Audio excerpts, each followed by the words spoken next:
এখানে কেন নিচ্ছেন?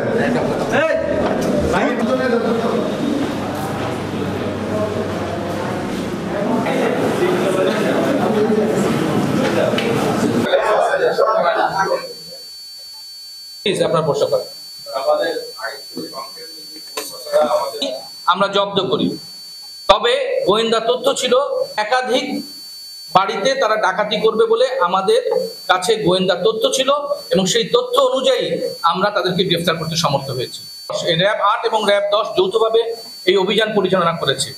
এই অভিযান পরিচালনায় বরিশালের বাকেরগঞ্জ থানার মহেশপুর অঞ্চল থেকে ৩ জন এবং ঢাকার কেরানীগঞ্জের ধলেশ্বরী টোল প্লাজা থেকে র‍্যাব ১০-এর নেতৃত্বে ৫ জন ডাকাতকে আমরা গ্রেফতার করি।